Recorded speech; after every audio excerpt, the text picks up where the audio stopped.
Let's be real, in our hyper-connected world, just protecting our own peace can feel like a full-time job, you know? We're constantly dealing with relationships that can leave us feeling totally drained if we're not careful. So today, we're going to dig into a really powerful framework for managing that emotional energy and, building healthier, more sustainable connections. So let's just jump right in with a question that kind of flips a common idea on its head. We're always told that forgiveness is something we do for the other person, right? It's like this moral high ground we're supposed to take. But what if that's not the whole story? What if forgiveness is actually a powerful tool you use for yourself? We're going to tackle this in 4 parts. First, we'll start inside by redefining our inner world. Then, we're going to look outward and learn how to be architects of our own friendships. From there, we'll get super practical with some boundary scripts you can use right away. And finally, we'll pull it all together with one big guiding principle. Okay, first up, redefining our inner world. This is so important because the most effective boundaries don't actually start with other people. They start with how we think. It's all about realizing it's not really about them. It's about you. And that brings us right back to that first question about forgiveness. The most powerful way to think about this is as an act of emotional self-leadership. See, it's not about letting someone off the hook. It's about taking yourself off their hook. It's an internal boundary, not some social contract you have to sign with them. And this distinction is absolutely crucial. Forgiveness is about you releasing that emotional weight, that charge you're carrying around. It's about reclaiming your own mental space. What it is not is an excuse for what the other person did. And it definitely doesn't mean you have to automatically trust them again. That is a completely separate decision. And why is this such a big deal? Well, holding on to that hurt comes at a huge cost. For one, it basically hijacks your perception, making you see everything through the lens of that past pain. It just drains your mental battery. But maybe the biggest thing is, it risks turning something that happened to you into the whole story of who you are. Forgiveness is how you take back the pen. Okay, so this leads us to another key tool for our inner world, empathy. We tend to think of it as this feeling, or even like a moral duty, but it's way more useful to see it as a cognitive skill. The ability to understand what's going on for someone else without having to agree with it. Here's the key difference right here. Empathy is about understanding the mechanism. It's you saying, okay, I can kind of see the fear or the insecurity that's driving this behavior. Validation, on the other hand, is about endorsing the outcome. It's saying what you did was okay.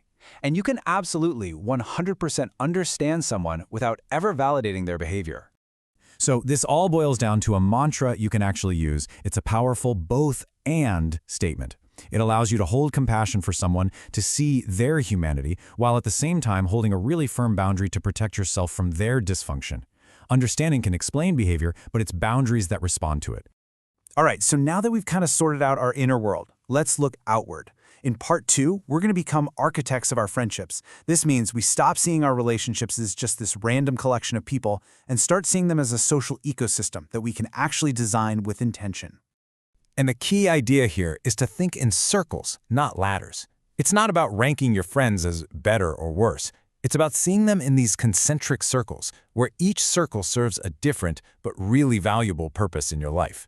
So let's break that down. Way on the outside, you've got your social connections. These are for ease and warmth. Moving in, you have functional allies, people you work with, built on trust. Deeper still, your personal friends. This is where you have emotional safety to share real struggles. And right at the core is your inner circle, the very few people who can hold your full, unfiltered humanity. Most of our relationship pain comes from misplacing people in these circles, like offering inner circle vulnerability to someone who's really a social circle acquaintance. So how do you decide who moves into a deeper circle? Well, this is the golden rule to remember. We so often chase chemistry, that instant spark, that great connection. But real safety, real trust, is built on consistency. It's not proven in one moment. It's proven over time through reliable, predictable behavior. So before you offer more of yourself to someone, just hit pause and ask yourself a few questions. How do they handle a simple no from you? How do they talk about other people when they're not in the room? And when you are vulnerable, do they meet you with curiosity or with judgment?